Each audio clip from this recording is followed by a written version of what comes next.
me shelter. Simple life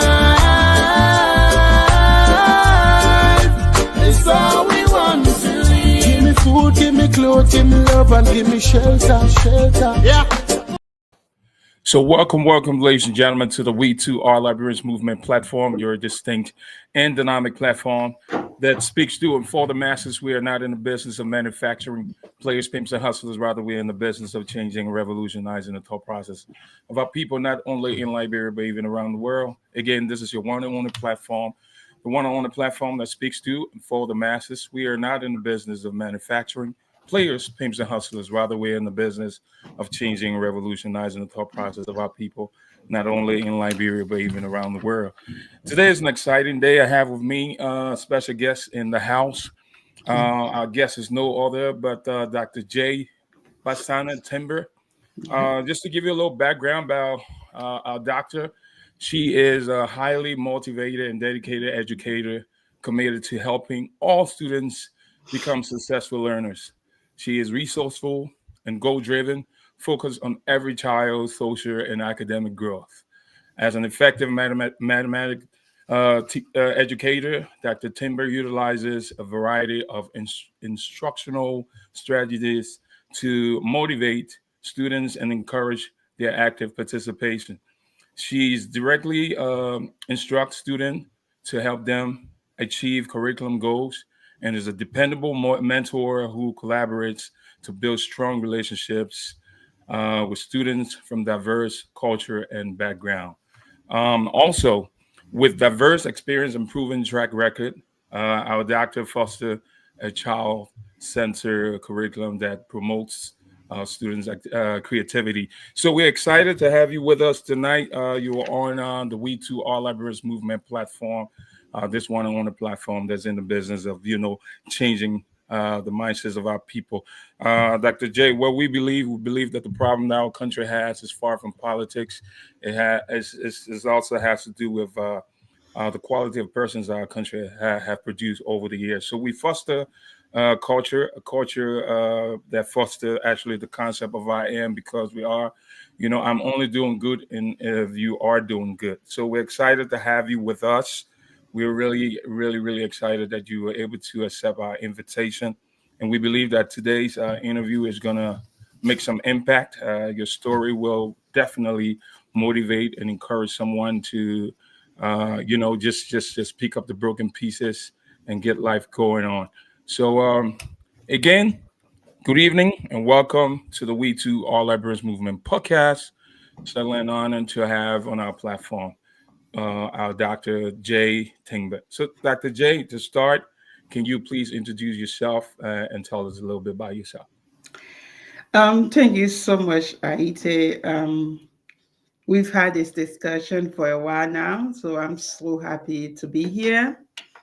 Anything we can do to contribute to rebuilding the youth. I say rebuilding the youth because it's a process. Like we say, we have a mindset there that in order to effect a change, we first have to work on the mindset of our youth, especially our youth. So, like you said, my name is Dr. J. Basana Tingba. I was born in Liberia. I grew up in the shoe factory area. I went to school at St. Marcus Catholic School, right in supermarket area there, up to the time I left due to the war. So during the war, we went to Guinea to seek refuge. And I did attend refugee school in Guinea, Lola to be precise. So, Dr. J, I'm going to hold you on that note because I just wanted to introduce yourself. That is actually the next question we will be asking you here shortly. And thank you very much for being on the show. It's a pleasure again to have you. So then I'll let you continue. Our next question is tell us about your journey, your parents, primary education, grade school, high school, college, university experience, things of that nature. Oh, thank you so much again. Now, you said so much about me in your intro. I think I couldn't say any more. I couldn't add anything to that brilliant, introduction you had about me. I think I should get a copy from you and add it to my resume because that was beautiful. Anyway, like I was saying, I was born in Monrovia.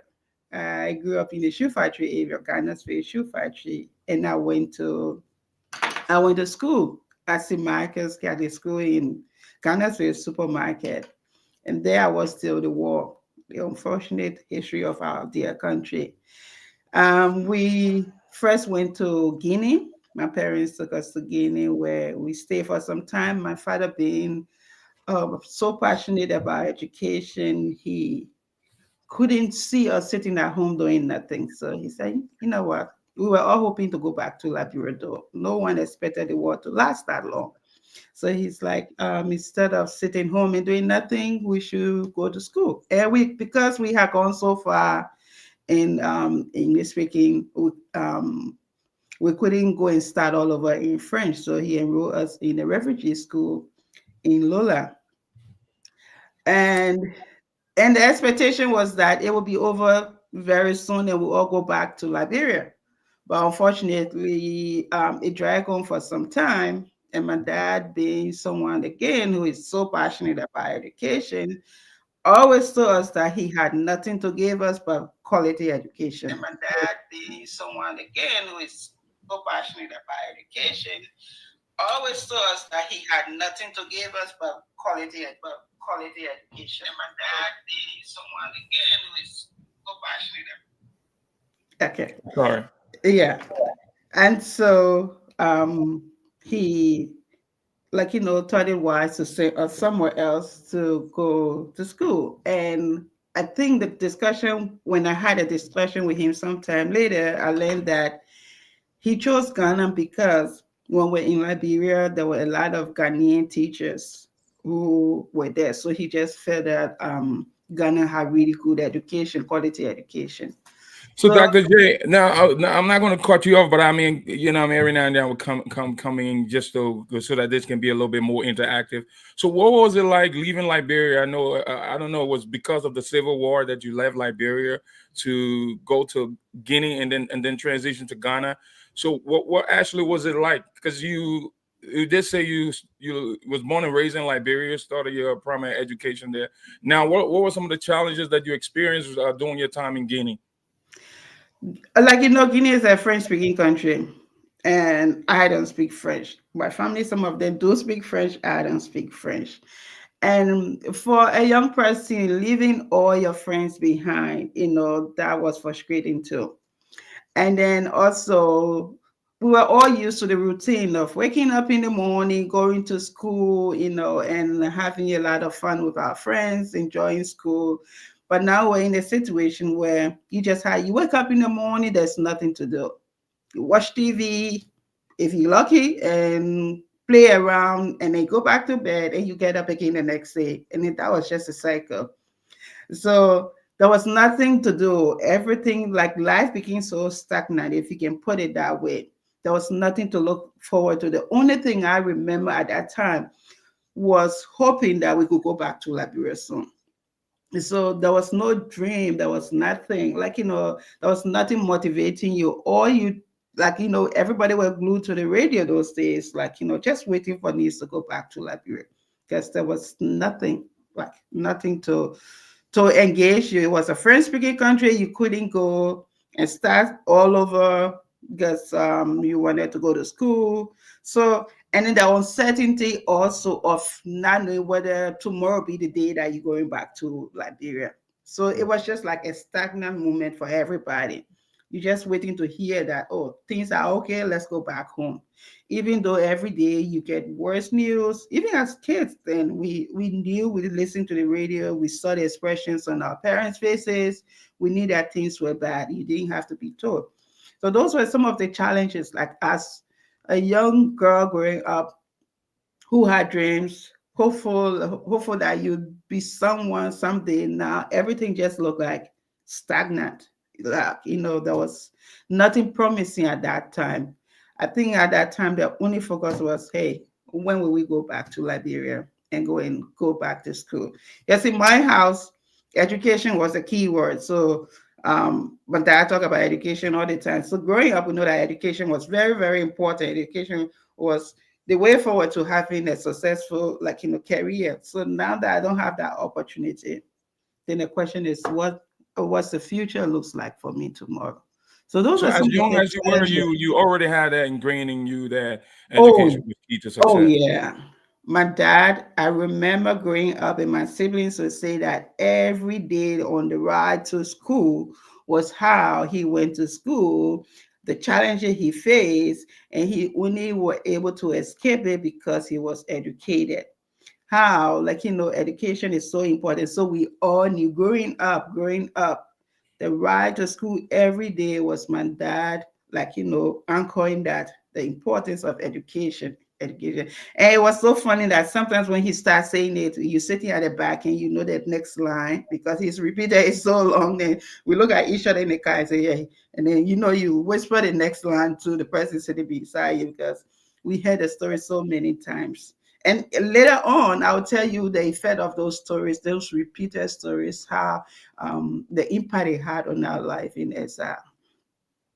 So then you leave Guinea now. Now as you mentioned in your previous I would say when you started speaking, you then quickly talk about Ghana. So you leave Guinea now. You move to Ghana. This is a whole different environment. So in Ghana, were you in Ghana as a refugee, or you one of those people who had a little bit of privilege, where you were living outside the camp? So, or you live in Accra. What was living in Ghana like before we moved to your academic endeavor?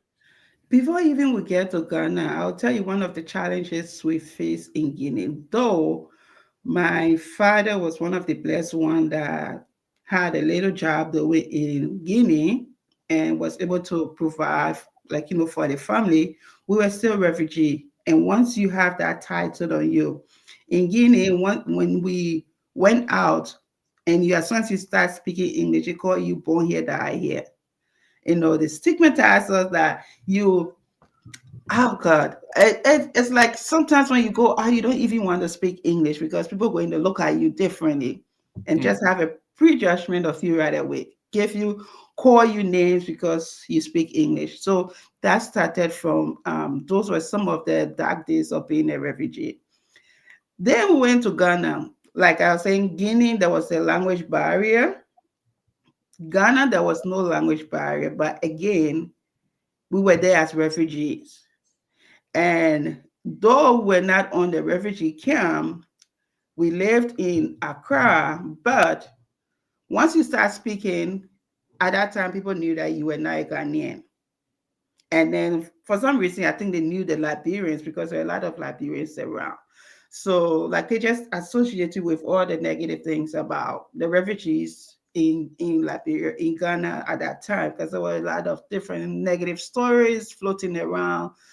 So, like, as soon as you speak, they just assume that, like, you Liberian, you're a refugee, you're the one causing problems in their country. So those are all the negative and dark days of being a refugee.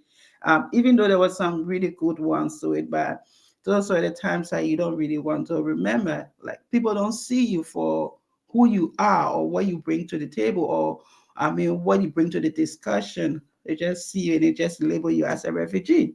And once you are labeled as a refugee, they don't look at the positive sides of even the refugee contributions to whatever country. They just look at the negative side, and that was, those are the dark days.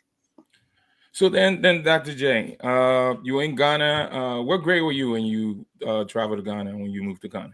You want to know my age No, now? you don't. No, that's what grade. You didn't say age. I said what grade. So What when I grade? when I Were left, you already out of high school, or you were still in high school? no, I was in middle school. Okay, middle school. So was it Middle somewhere around school, eighth, ninth grade, or maybe seventh somewhere grade, around, like, sixth to eighth grade, sixth or eighth grade? sixth Okay. to eighth grade when I moved to Ghana. When we moved to Ghana, and when we got to Ghana, again, we went to Ghana because of school. My dad sent us to Ghana because of school, or else we would have stayed in Guinea where the rest of the family is. But my dad had to make that tough decision and say, hey, I want my kids to go to school. I want them to have the best education because for him, that was the only thing he could give us. So we went to Ghana. He took us to Accra, and it was only the kids that went. My mom went with us. My dad was in Guinea working. She took the kids. The intention was to put everybody in the boarding school and then go back to her husband. And then vacation time, come and see us. So that was the arrangement. So we got to Ghana. They enrolled most of us in boarding schools. The older ones stayed home. My dad had got a home for us. So the older ones stayed in Accra, and we, the youngest one, went to school. Went to boarding school. And those were some of my fun memories of schooling in Ghana. It was fun. I made some that. I mean, leaving Accra to go on boarding school, I think that took that negative like perception of being a refugee in a way, because now on campus with my own peers who didn't see me as a refugee but just saw me as a foreign student. So then I didn't have like to worry about what people were thinking about me. I'm a good girl. Why are they referring to me as this? All those negative thoughts kind of like went away. And for some reason, honestly, I haven't really said this to anyone. Every time I had to go home, those are some of the things that used to make me afraid to go home. Like go to Accra, and as soon as they see you, and they link you to being a refugee, and then all the negative comments that come along with being a refugee was something I never used to look forward to whenever there was vacation and we had to go back home. But So yeah, Jojo, Dr. J, I'm not cutting you off. So now you leave Liberia, Guinea, and now you're in Ghana. You live there, not we would say you were seeking refuge in a way, but yeah, I yeah, was. you don't live on the refugee camp. So it seemed like you were already one step ahead of the guy who or the girl who lives in Ghana and is on with the Burun camp. But yet and still, one thing that was already ingrained in you, dad told you that education is the way to success. So you took that very important, and so you went to school, grabbed that concept, and then you. What was your favorite subject in school? I'll tell you, my favorite subject was mathematics. And I'll tell you, some of my friends who know me back in Liberia, when we were in grade school in Liberia, there were two things I had one favorite subject and then one other one that, oh my God, I dreaded all the time, spelling bee. For some reason, I never liked spelling bee. And I have my friends in my group, some of them are really good in spelling. So like when it comes to spelling bee and people are choosing partners, and I'm always in the back hiding, and some of my friends they encourage me. But when it comes to, flashcards, or I don't know if you went to Catholic school, we had something we call flashcards, where it's a game, they flash a card and then you give the answer. And my God, everybody wanted me to be on their team because hey, that was my area. Yes, my favorite subject was mathematics. But I want to take it back to a comment that you made earlier. Yes, indeed. In Ghana, I wasn't like, a typical refugee because we lived in Accra, but I was in a home with just my siblings. And my parents were all the way in Guinea working in order to be able to take care of us, facilitate our living in Ghana. So I was one step ahead, but it was still challenging. As a young child, I think it was like 12. I don't know. I won't say numbers so that no one can say how young or how old I am. But I was a young child, and then there were even younger ones than me. Growing up with our parents, and having having that emotional connection to your parents taken away from you, it takes a lot away from you, and it doesn't really prepare you for wanting to be successful. So to be successful requires a lot of commitment. So yes, indeed, I was fortunate, one of the blessed ones, I would say, for having the opportunity not to live on a refugee camp. But we also had our struggles, a lot of struggles, like most of those who were also on the refugee camp. All right, so I'll give you a plus for that. And I'm not going to take that away from you because a lot of people had similar opportunity and did not utilize it. We see that they misused it. Some end up. I'm not even going to say it because I also was a refugee in Ghana, so I know what the experience like. But I must give you prop for that. So now walk us through quickly graduating high school and then going. I'm pretty sure you pursue higher education in Ghana, and what was it like? And then maybe talk about you working in Ghana as an adult. What was the experience like also?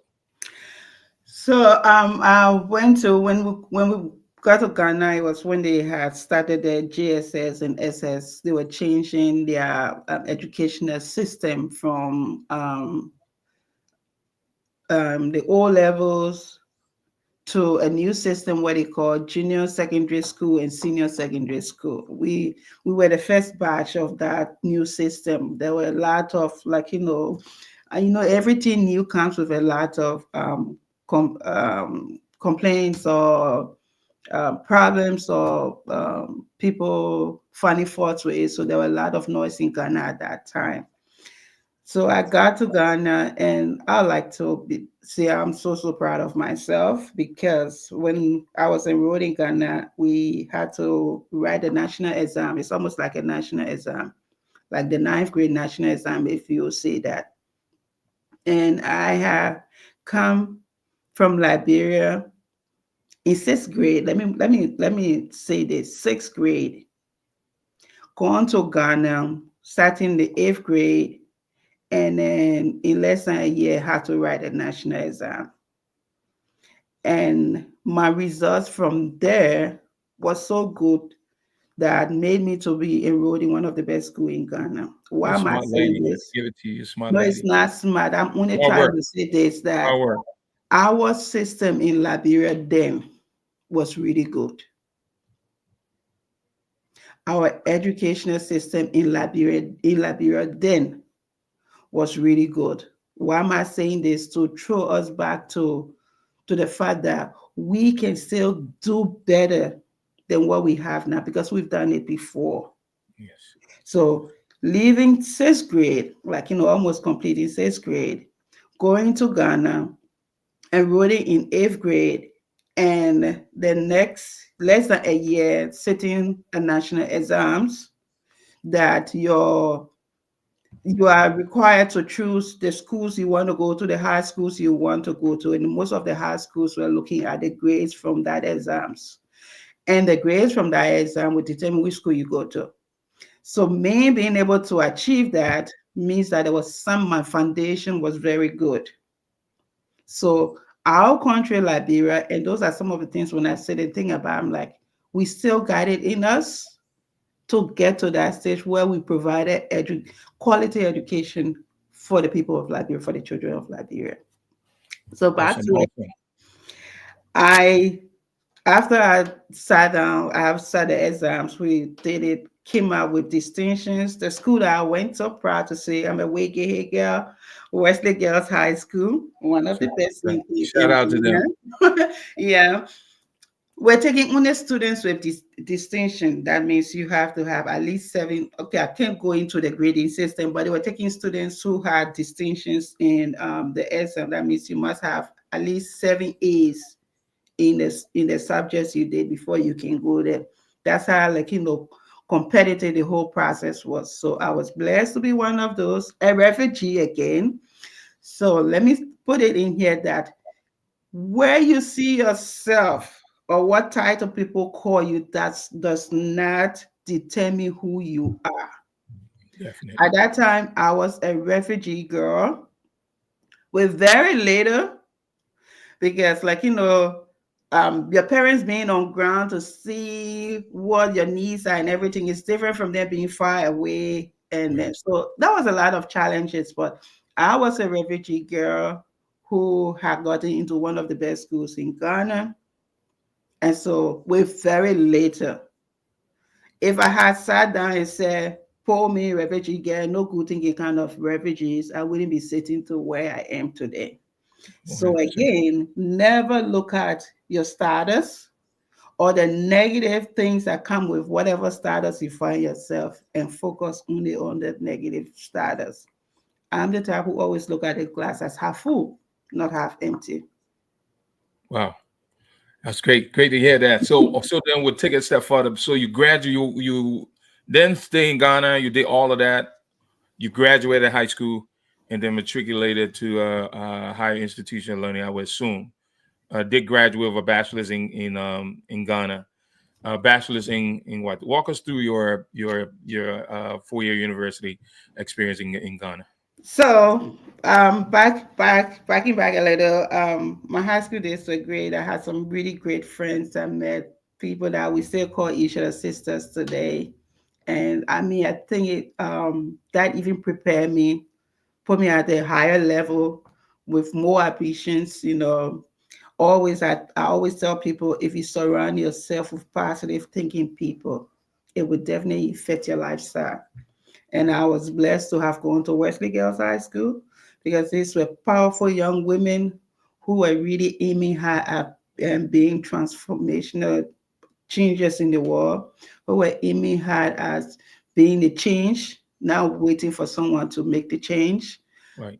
being part of the process. So even as a refugee girl, saw I still saw a lot of people setting high standards, and that motivated me to also set high standards for myself.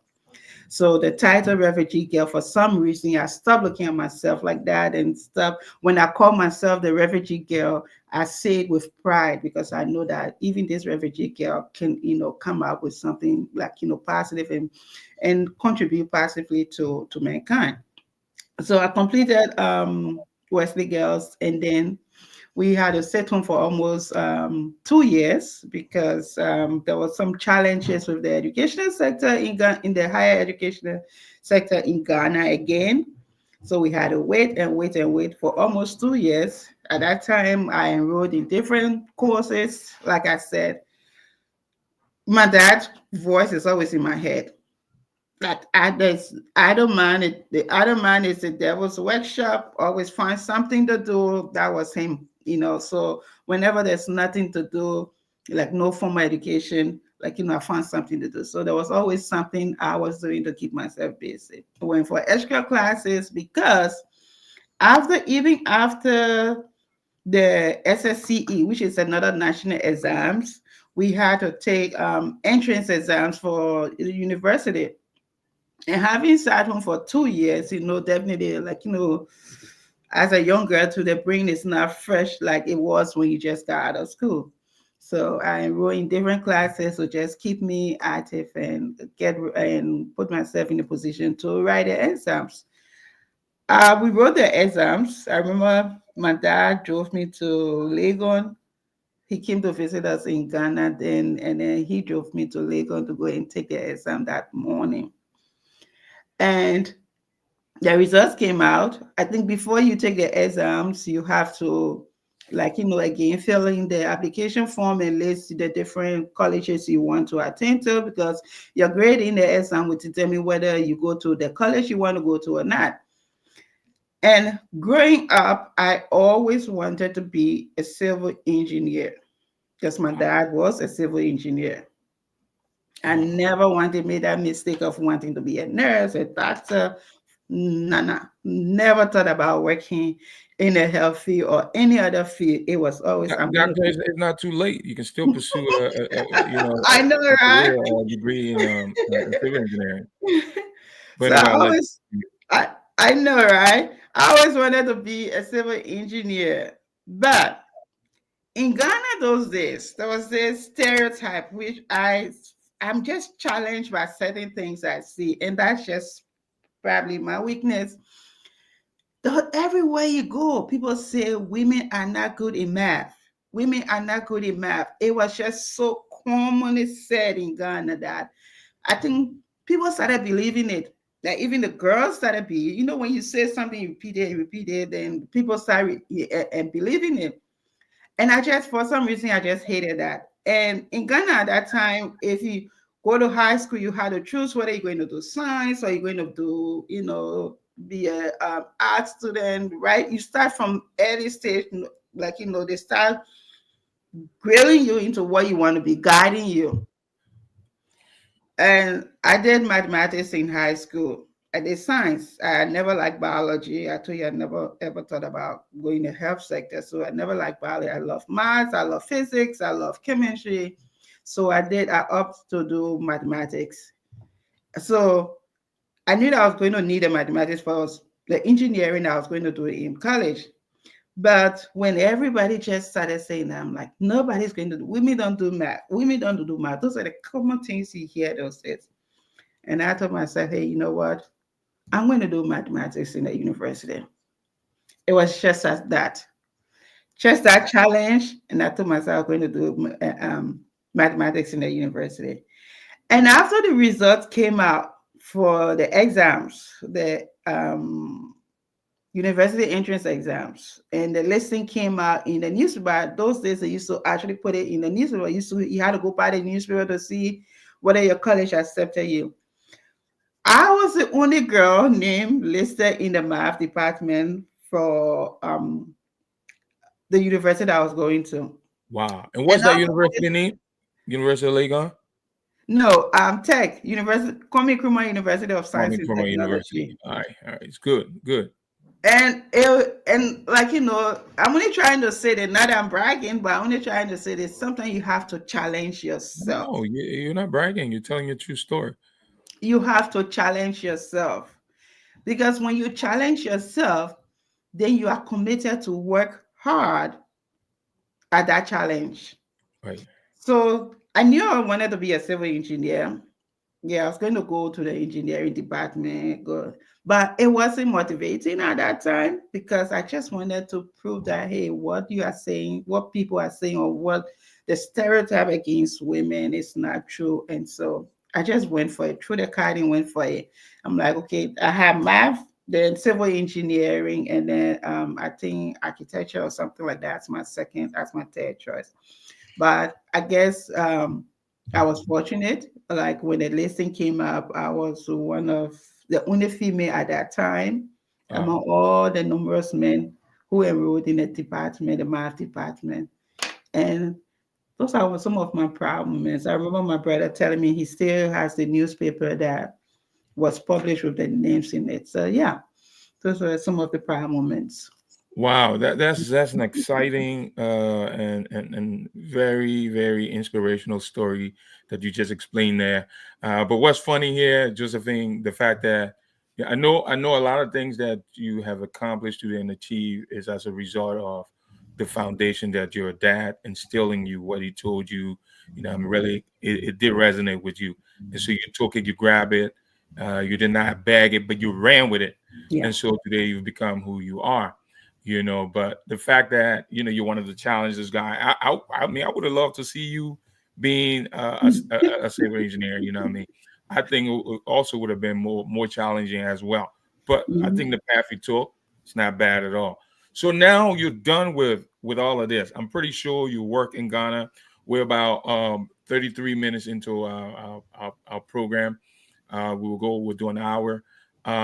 Walk us through quickly what was the experience working there, and then quickly coming to the States, so we can talk about your experiences here, and how the challenges that you had, also how you overcame those challenges to get to this place that you are. I'm pretty sure you're not where you want to be. Your story is more of a testimony.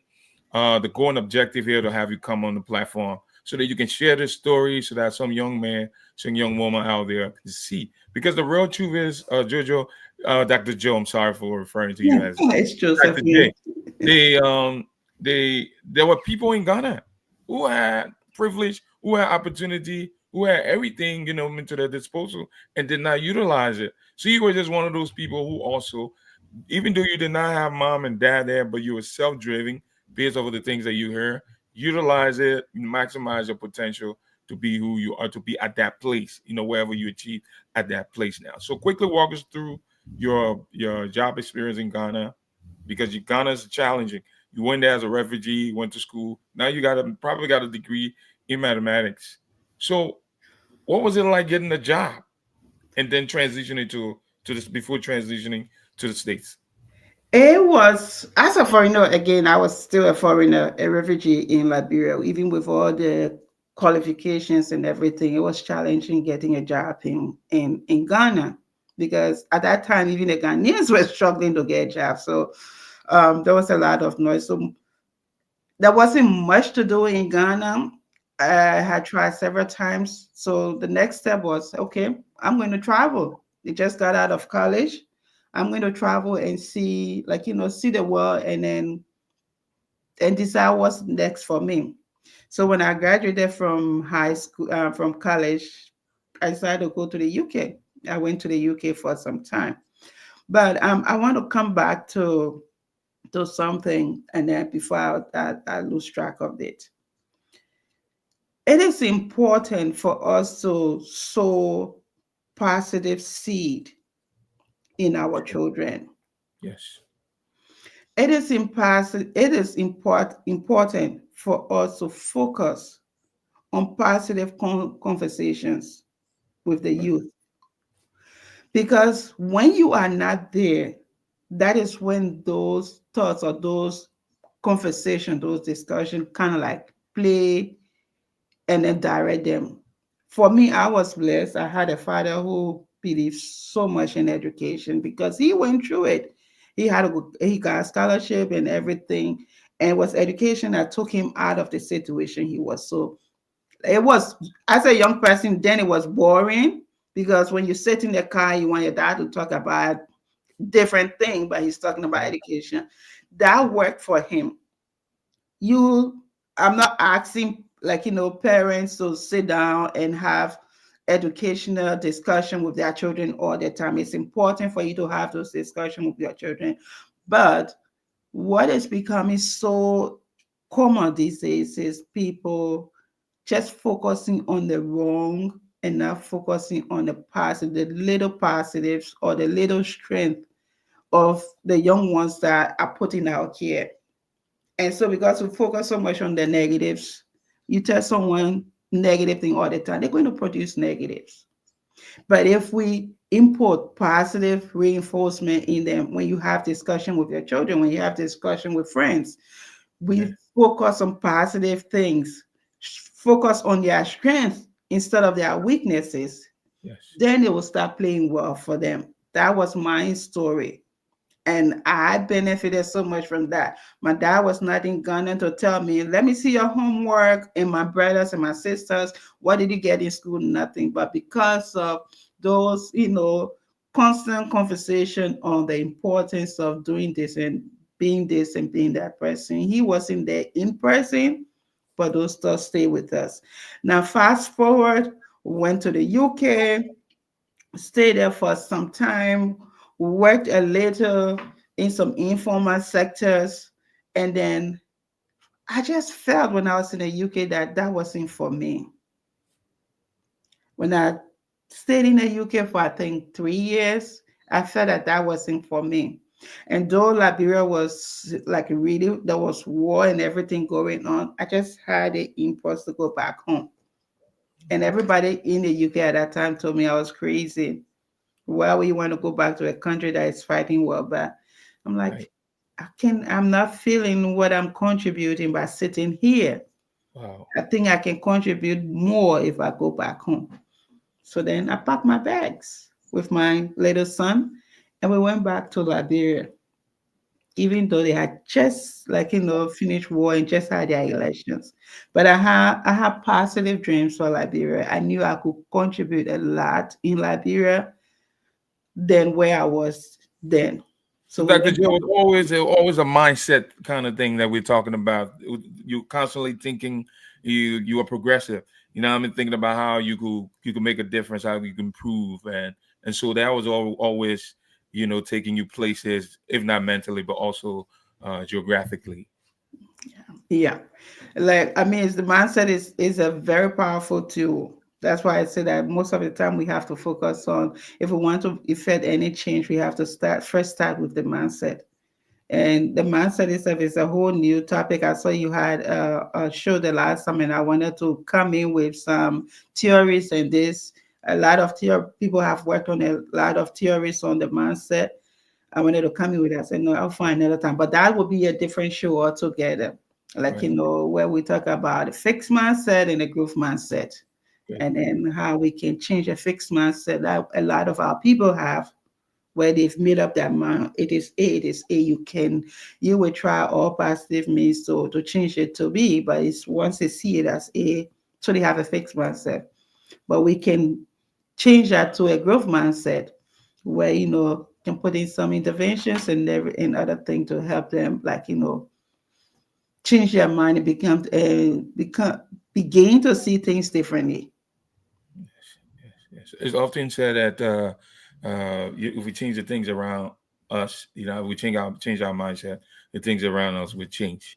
That's true, and so I do certainly agree with what you're saying. So then you pack your bag now, your mind again. You're still moving over the place. You go back to Liberia, I went fast back track. to So Liberia. let me just say this: if you're tuning in, you're watching the We Too Our Librarians Movement platform, the platform that's in the business of changing the mindset. We have with us today the dynamic. Dr. J. Tingba. As you can hear, is all everything that her progression here is just all about mindset. It's all about empowerment. So if you're listening, I hope you're taking down points. You know what I mean? Something that you can learn from, something you can build on, and then build solid foundation for your own growth. So Dr. J, continue on. Now you move to Liberia. Yeah, I moved to Liberia. I started, got on ground, and believe me, there's nothing like home. I always say it was good going back home. It was challenging in the initial stages, but then as it got better, I started working with Gemma Agro. I was a project officer, I think.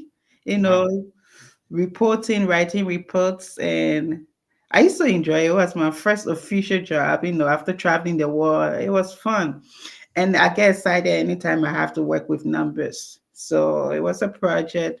They had a lot of project. You had to work reports, write reports, and then comes with a lot of calculations, a lot of tables. So I was excited. And then fast forward, someone in the office told me, oh, I'm going for an interview to Echo Bank. I'm like, wait, what is Echo Bank? Like, oh, it's a bank, they're recruiting. And I'm like, okay, I'll go with you. And I went there and I came back to the office with a job at Echo Bank. And great, great, so, great. and I transitioned to Echo Bank. And oh my God, I love working in the bank because I just love to be in a place where I got numbers to play with. Numbers, right? Okay. All right, Doctor J. Great to hear all of that. Now let's take it straight to your transition to the United States, because it was something that I didn't take into account, that you went to London or Great Britain and went back to Liberia. So you're Echo Bank, and now you moved to the U.S. Walk us through, and then quickly talk about your journey to achieving or accomplishing your doctorate degree. Okay, so I relocated to the US, and I came with two young babies. All right, and I started working, and I wanted to go back in the banking sector. But then when I work in Echo Bank, I was traveling. I was always away from the home or like coming home late. And here I am in a strange country with just three babies, you would say, because my older son was just like 8 years at that time, 8 years old. And then I had a 1 and 2 year old son. So um I remember the first job I had, some informal job. I got my paycheck, and then half of it went to daycare, babysitter. I'm like, no, we can't do this.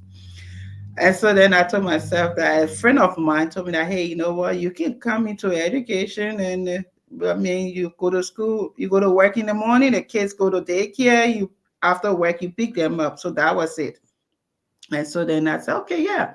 So when school reopened, I went again. I got a job in one of the school districts, and everything was going well. But I've always been the person that once you do anything, you have to be better at that.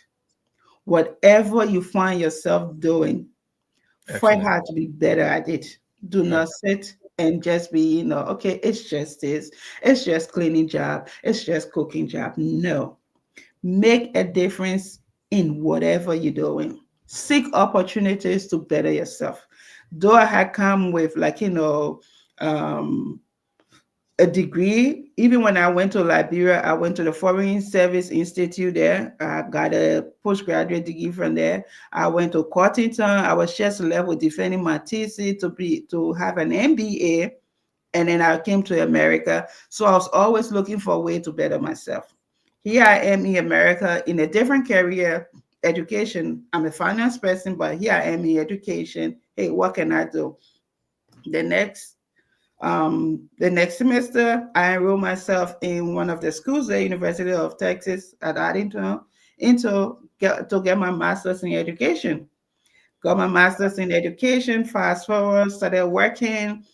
So I came to Philadelphia, saw an advertisement, I applied, I got a job right away. I'm like, okay. Then I moved to Philadelphia. I'm just really fast forward, running through everything. So Right.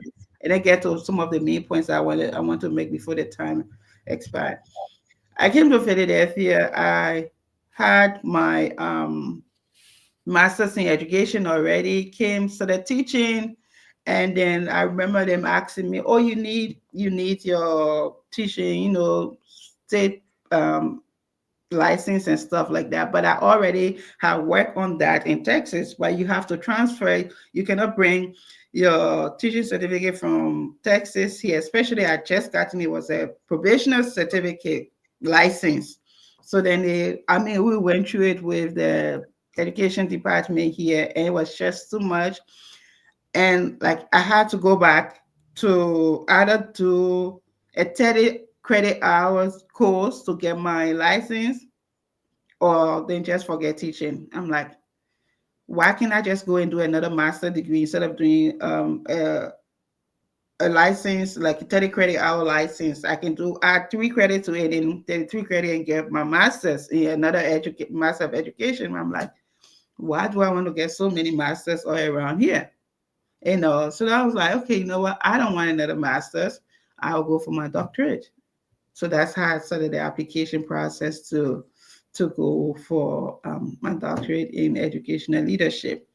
But the point I want to stress here is that wherever you find yourself, try to make yourself stand out. And that is looking for different ways. I always tell people, even it is not always about school, because oh, it's school, yeah, go do your first degree, master's, PhD, and everything.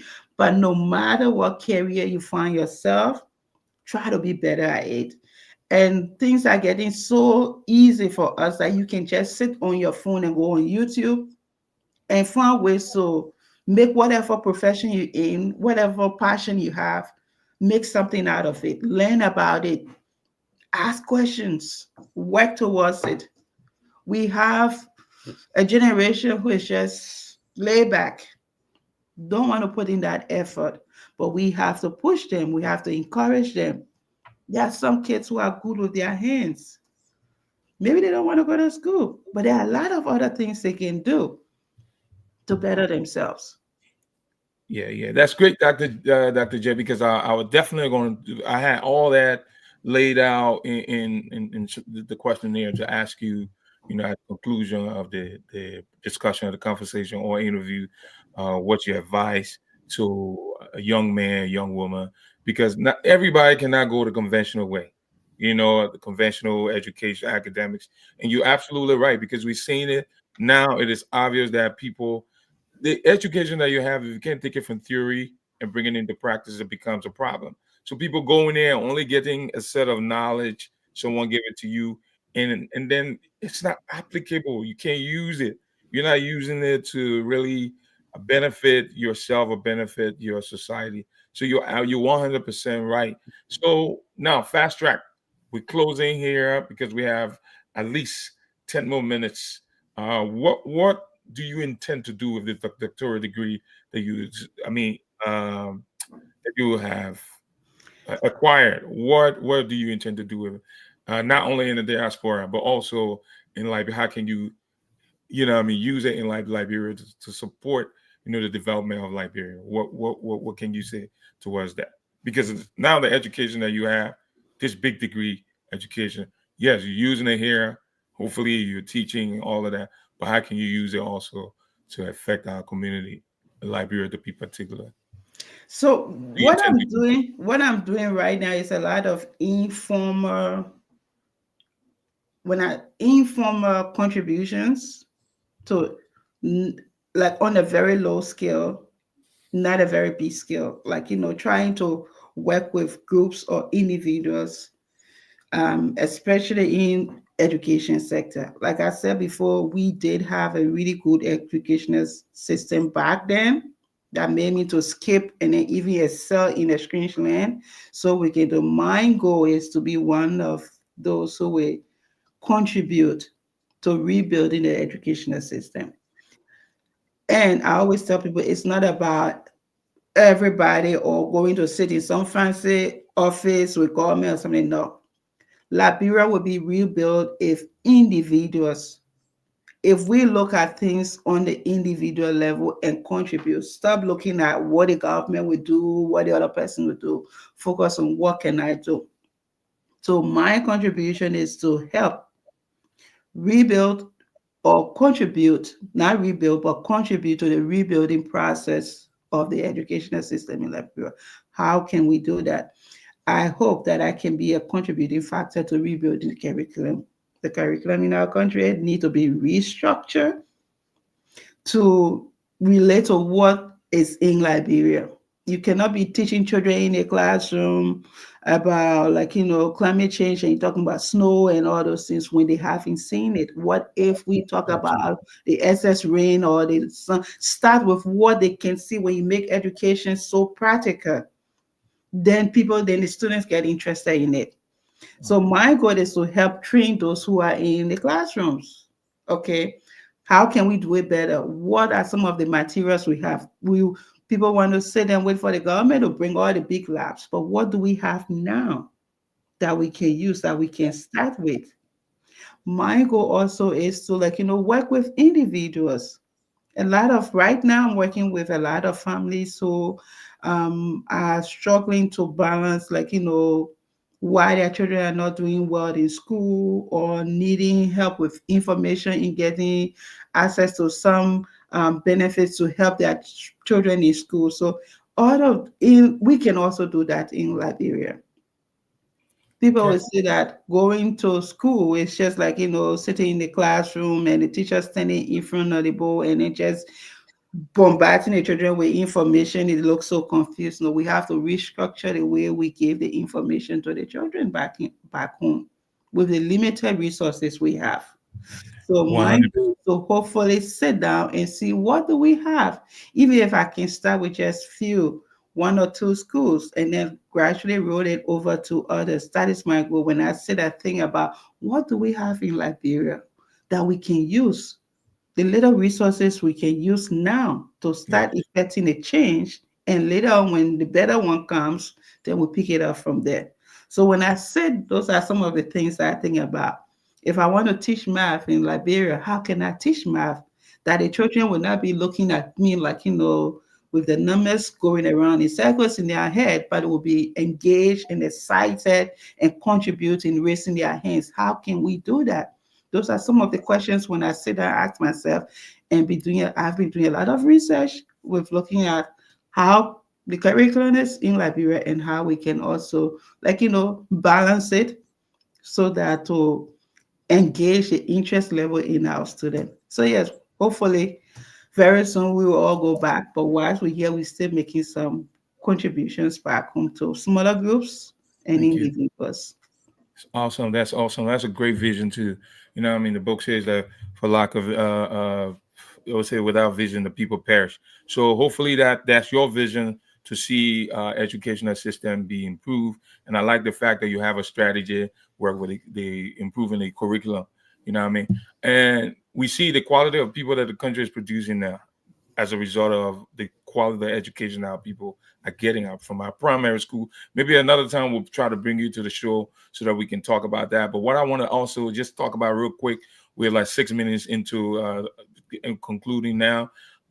Just quite recently, there was something that was posted out there that the University of Liberia is trying to bring in a PhD program. What's your take on that, real quick, just before you give us your closing remark? So I like to like this is just my personal thought with the limited information I have on why and based on what information I have limited information on that, but with just what I know and just my personal view, I feel that it wasn't the right time because it's like if you go, I did my research in Liberia at LU, and I was really disappointed at the experience I had at higher education. So I feel that more effort should have been put into rebuilding or upgrading what we have now to international standard. Then we can start moving upwards. What we have in Liberia right now needs a lot of work.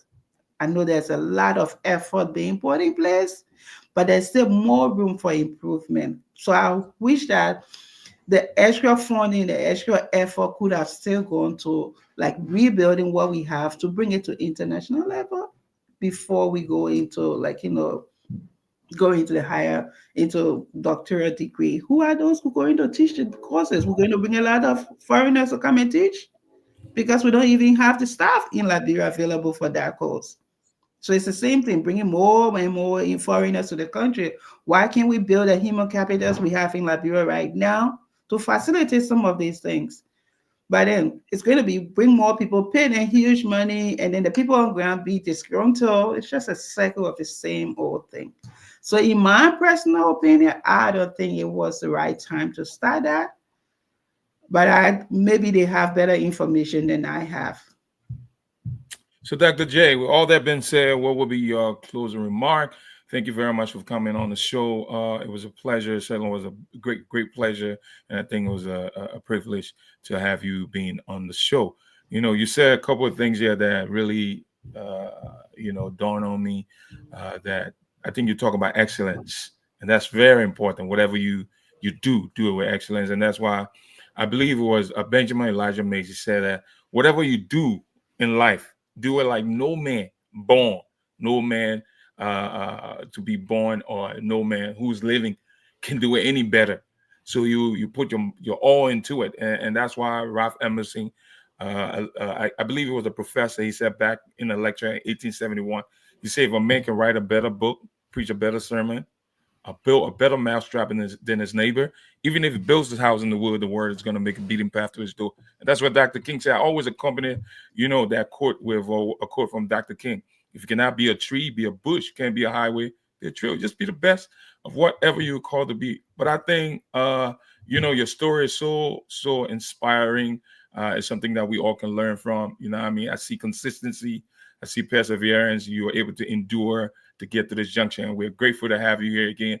Once more, we're asking you just to make a quick closing remark so we can just conclude on this thing here. Thank you again. Thank you so much, Aite, for having me.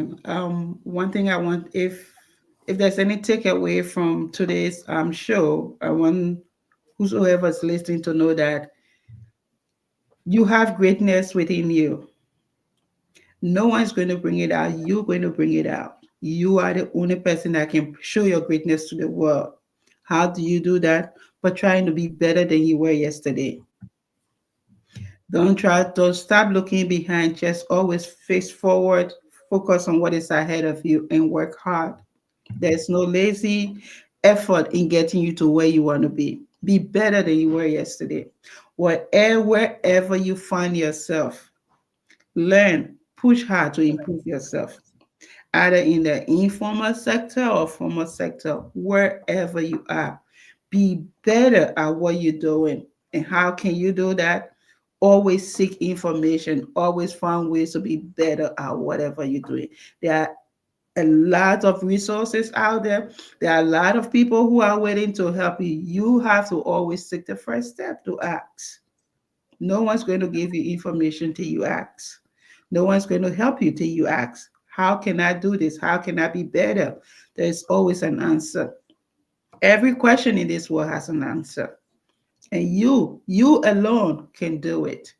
If you do not believe in yourself, no one will believe in yourself. So the first step is to believe in yourself.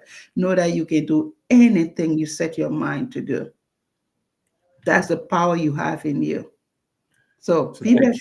persevere and continue to work hard. Believe me, you will achieve your dreams. Wow, wow, wow, wow. It was a pleasure having you again. This is the We Too All Liberals Movement platform, your distinct, again, and dynamic platform that speaks to and for the masses. It's great to have the great, illustrious, incomparable Dr. J. Tingba, who has come to just grace us with experiences. I hope you learn from it. And so this is how we're just going to conclude and draw the curtain tonight. Look forward to seeing you here, hopefully next week, Wednesday. Please tune in. Thanks for viewing, and you have a great and blessed day. Bye. Bye-bye. Simple life. It's all we want to live. Give me food, give me clothes, give me love, and give me shelter, shelter.